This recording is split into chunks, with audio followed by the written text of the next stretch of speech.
जय जगन्नाथ केमिति अछन आपण माने मो स्नेहास डेली लाइफ को आपण मानको स्वागत। आसंतु आमे आज मसूर डाली अंडा रे गोटे भर्ता बनैबा। जो मानको नॉन वेज खाइबा को पसंद से माने एटा निश्चय ट्राई करिवे।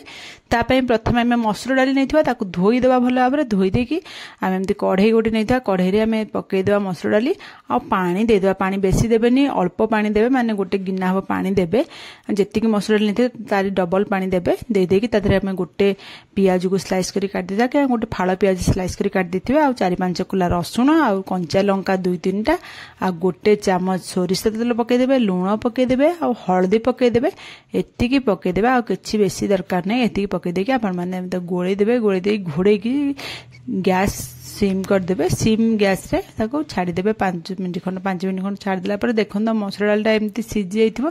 एतिकी सिझिला लगा बंद करदा बंद करता गोटे जगह को काढी देबा। फिर सेही कढ़ई रे अल्प सोरिष तेल पकई देबे। सोरिष तेल पकई दुईटा सुखिला लंका को एमती टिके भाजी देबे जेमती लंकाटा पोड़ी न जिवो। सिम कर देथिबे गैस खाली भाजी हे गेला तो काढी देबे काढी के रखी देबे। तापर आमे सेही कढ़ई रे के तेल पकेबा। तेल पकई देके सोरिष तेल पकेबे। सोरिष तेल रे ही टेस्ट बेसी भलो लागिबो। तापर आमे गोटे पियाज के स्लाइस करी काटदा ताको पकई देबा। पकई देके ताको भाजीबा। पियाजटा जस्ट 40% खन भाजी गेला को हल्का भाजी गेला को आमे ता मझिरे एमती फांका कर देबा। फांका कर देके बेसी भाजीबेनी एमती मझिरे फांका कर देके आमे हेतरे रसुण छोट छोट करी काट रखते आ 4-5 कोला रसुण को छोट छोट करी काट रखतिबा। कंचा लंका 2-3टा काटी रखते मझिरे एमती फांका कर देके तेल जो मझिरे रहिथिबो से तेल रे हम पकई देबा रसुण आ कंचा लंका छोट छोट कटा को पकई देके ताकू लो गैस रे हाई करबेनी गैस न पोड़ी जिवो।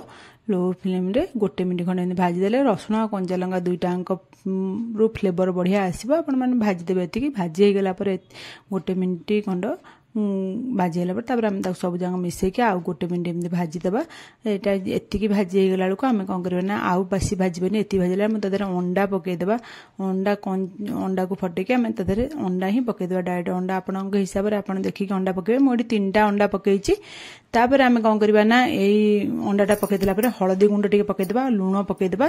काहे ना आमे अंडा पकईले ना हेतरे हमर हळदी गुंड लूण न पकईले टेस्ट आसीबनी। तापर टिके लंका गुंड पकई देबा। आपण हिसाब रे आपण लंका केते राग अछि देखि पकईबे।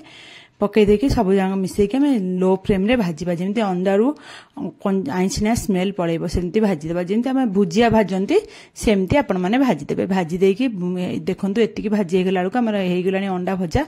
एबे आमे ताकू काढ़ी भी दबा माने गोटे जगह को बाहर कर दबा। आउ बेसी भाजिया दरकार नै एटा को आमे काढ़ी दबा। तापर आमे देखंतु एटी मसूर डाली भी मु सिजेइथिली जो ताकू रसुण आ पियाज कंचा लंका देकी ताकू काढ़ी देइची।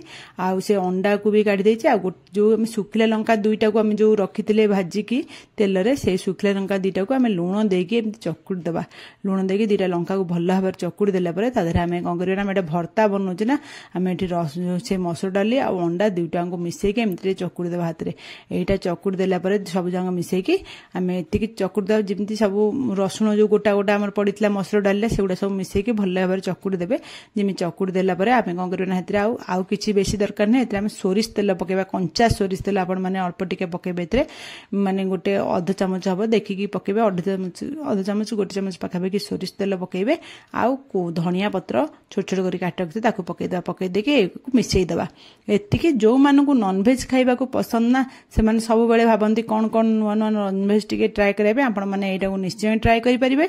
एटा आपण मानकु भलो लागिबो निश्चय। आ एबे देखंतो हमर अंडा और मसूर डाली भर्ता रेडी हेछि। रहूछि।